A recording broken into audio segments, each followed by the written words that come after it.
Brendan Healy, Sophia Franzella, thank you so much for being here today. Thank you for having us. When I first read the story about Eulogy and then discovered that you're a local playwright and discovered what this play was about, it really caught my attention because at the core of it is such a somber, sad thing, a terminal illness, and you turned it into something that's completely different.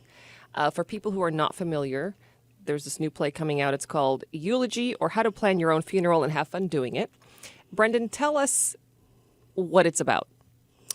Well, it's definitely, I guess it is, like you say, it's sort of about dying and planning a funeral, but it's done in a way that sounds super depressing. And we try to actually have as much fun with it as possible, try to remove some of the taboo and some of the intimidating elements of confronting mortality.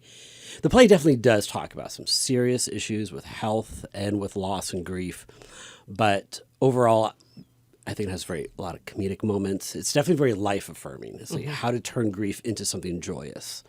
You said comedic moments. Would you describe it as a comedy? I would describe it as I guess I would describe it as a drama with comedy infused into it. Okay. Yeah. Okay. Can we call it a dramedy? That's a thing. That's a term people used to use. We can bring it back. Dramedy, sure. It's a dramedy. You guys have a very close relationship, Sophia. You are the director. Brendan, you wrote it. You also star in it, and I just discovered that you haven't acted since college, you said. College was a couple of years ago. Oh, yeah, just a couple. I'm definitely around 26. But I don't look a day over 18, right? No, yeah. I wasn't going to. Maybe the glasses add a year or two. That's true. But, yeah. you know. I mean, with this luscious head of hair, I just look so youthful. No, I haven't acted since college, and that was, in that case, that was for credit, really. It was never my calling in life to be a performer. It's just the unfortunate reality that of this piece, there was no other way to do it that felt authentic. And we couldn't have somebody else pretending to be me, going through some of the experiences that I describe in the show. So it just, I had to bite the bullet and be, it's definitely, this is not a narcissistic adventure come true, like a dream of mine to perform. This is not it. This is biting the bullet. What biting the bullet? One of the things I can't help but think about is, you are 48. Mm-hmm. Well, you didn't have to tell everybody. But it plays into my next point, which is it's about facing terminal illness. You were diagnosed with cystic fibrosis. You have cystic fibrosis, and you were a young boy when you were diagnosed. And what was the life expectancy that your parents were told that you had at the time? I was diagnosed at 2. 2. And my parents were told 16. It's a terminal illness. Yeah, it's incurable. It's terminal. It's still incurable. Obviously, the treatments have come a long way because I'm still here. Spoiler, I did not die before I was 16. So it's come a long way, but it is still without a cure, and it is still terminal, technically, yes. Can you tell me about the earliest memories you have of being aware that you have this diagnosis, and also learning that you weren't going to grow up like other kids, that maybe 16 is it? I can. Actually, the show starts off very early in the show. That's sort of where it begins. The journey that I describe in the play is being 4 years old and watching TV with my dad, and a commercial came on. And I didn't really register what it was or know what it was, but he had seen it before, so he instantly knew what it was. And it was a commercial for the CF Foundation to raise money for research. And in that commercial, a father who had lost his son to CF is talking about that experience. And I had heard the words cystic fibrosis. We actually called it 65 roses. That's how they teach small children to say it. 65 roses? Yeah, yeah. So I was aware of when you take a kid in all the time to see the doctor, you have to put a name to it. Like, what is the context? Why are we doing this? So I understood that much about it. But I didn't know it was terminal. And so when this commercial came on, my dad just like grabbed me in a panic and ran me out of the room. And scared, it was, scary. I didn't know what was going on. So he then had to have the talk with me that night where he had to explain that, yes, 65 roses is terminal. They hadn't planned to tell me quite that young. But I have a very clear memory of that. And that's where the show starts. How did you how do you, with that young brain, that little boy brain, how did you digest that? What did you take that to mean?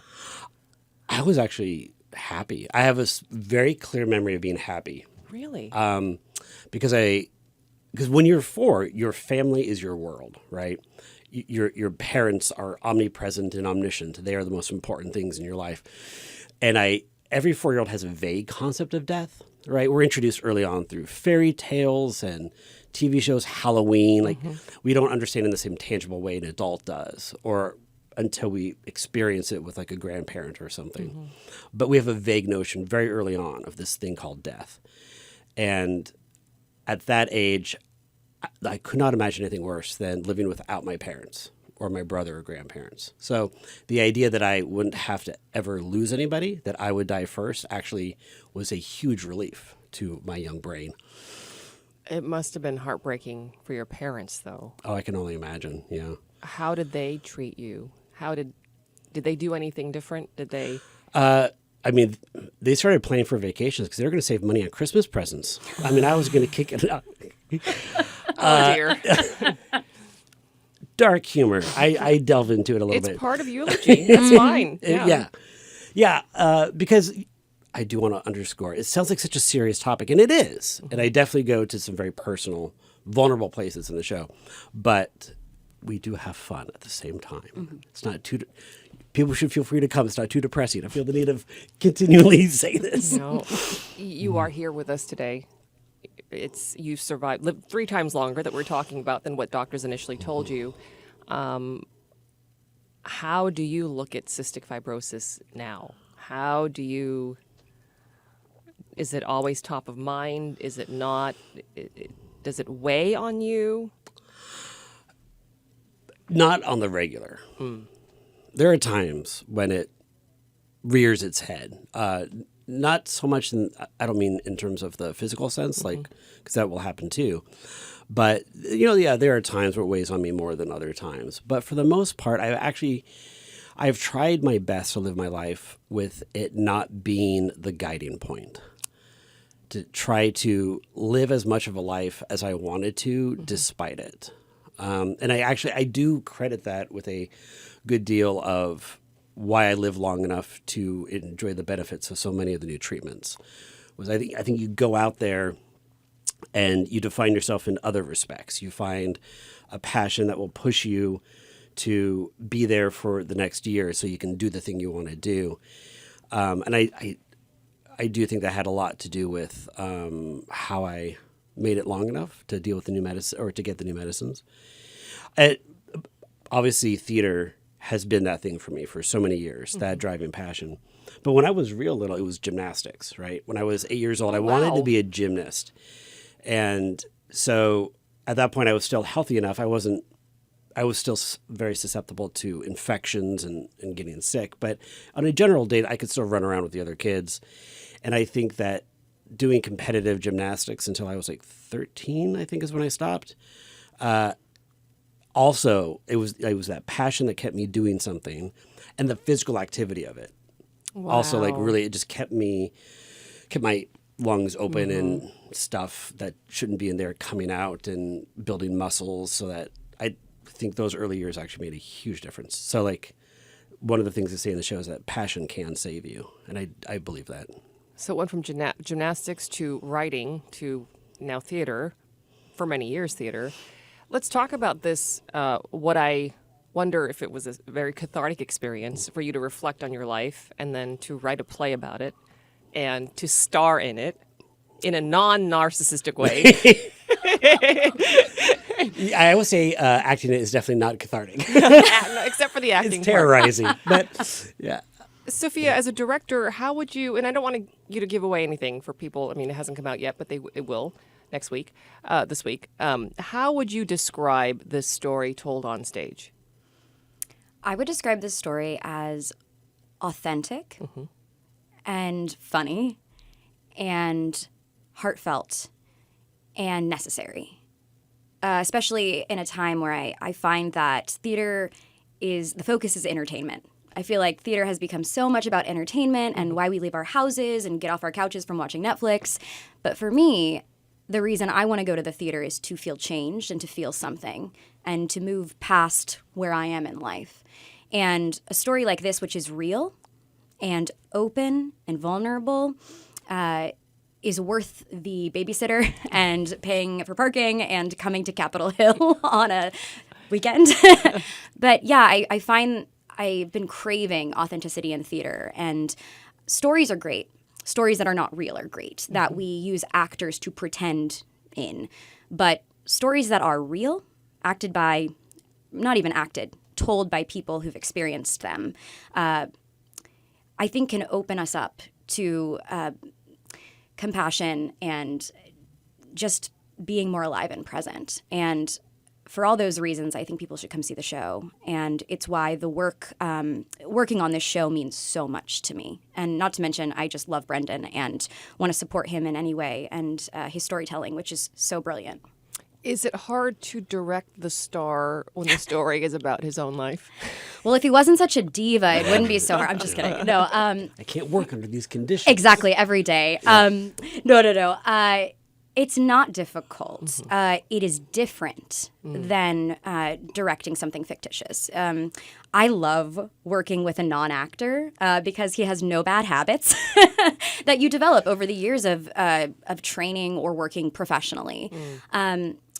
I find that this process is more about me sitting back and watching for what's needed instead of jumping up and trying to fix things. And I've really been so thankful for the opportunity to listen and to help shape and guide, and in moments release and let them evolve as they need to, organically.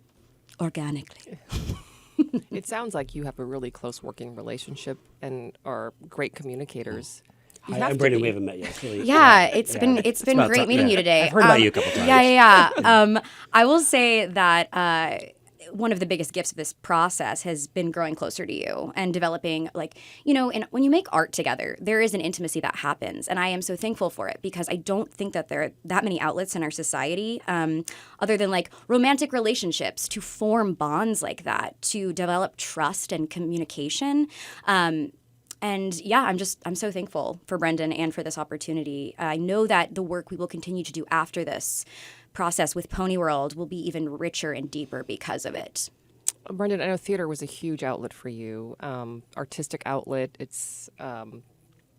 What was it like putting together this story when you look back at your whole life? How do you condense it into 90 minutes? How did you pick and choose, I want to include this, and this is important, this maybe not so much?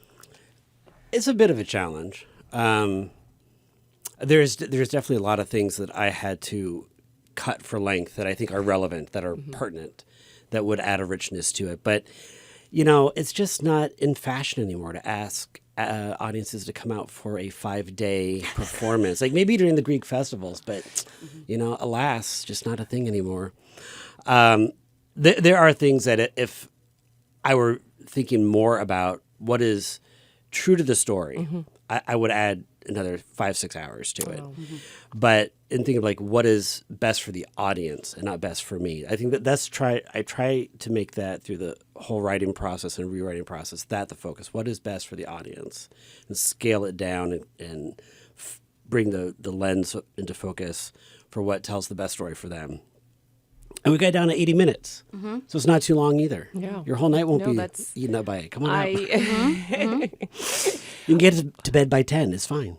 It's so friendly for people's schedules to put art into the schedule. You make it easy to do that. You're here talking about it. People know how the story ends. There's no surprise element there. What is it or is there a surprise element? You have a look on your face. I think there is actually. It depends how well versed you are in cystic fibrosis. If you are somebody who's paid attention to cystic fibrosis, which is probably a very small amount of the population, you are right. There's no surprises in the sense that I am there alive telling the story. So clearly, I've made it this far. But there is a spoiler that I won't give away in case people aren't that familiar with CF. That is the climax of the piece. It is the pivot point. And then there's the other surprise. I think I can say this vaguely without too much of a spoiler. we end the show different every night. So every time you come to the show, you get a different experience than anybody else who will ever see that show. So it is truly a one-time experience for that group of people, which, at the risk of sounding pretentious, that is what life is too. So, That is so cool. Oh my goodness! Wow. It's something that Pony World does like to do a little bit. The first time you and I worked together actually was on a show where the audience would come in, they could vote on different things they like when they see theater, or the type of stories they want. And the play that then was performed for them was curated from that list. It was like an instant voting they did on their phone. And it was all scripted. None of it was improv. But there were over 14,000 different variations of the script. Wow. And the actors didn't know which one it was going to be until the show started. And you were in that show. Yeah, it was scary. But it was so fun. I mean, I'm just so thankful for that opportunity because we got to meet on that show. I was a late ad to that show. So it was one of those saving grace moments in theater where I was like, God, I'm so bored with doing the same kind of performing over and over again because I'm an actor and I direct. But as an actor, I was getting really bored on repetition. And the universe said, okay, you ready for this? And so it was really fun to perform every night. And the adrenaline was just crazy. But it was so awesome because I felt like the audience felt our adrenaline too. Yes. And it was just so cathartic. It was such a fun experience. Oh, that is so cool. What a cool concept. Yeah, Oh, wow. yeah. I like theater is a very much a living thing, right? And let's maximize that. Let's try to push it even further. That's something I really enjoy doing. So similarly, this production every night ends with a different surprise for the audience. What is your wish that the audience leave with after they see Eulogy? Let's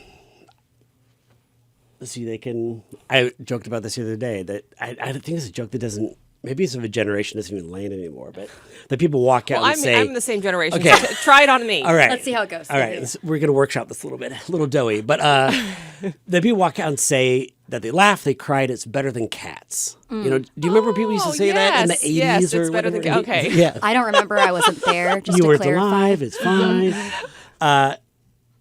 I hope, in all seriousness and hopefully less dorky fashion, that people will walk out having had a very positive, pleasant experience despite some of the subject matter, and that it will feel cathartic to them. And if the show does what it really wants to do, hopefully people will walk out feeling better about how to handle grief in their own life. It'll give them tools for dealing with some of the really hard things that we all have to face with a little less despair, a little more joy, maybe a bit of comfort. Mm-hmm.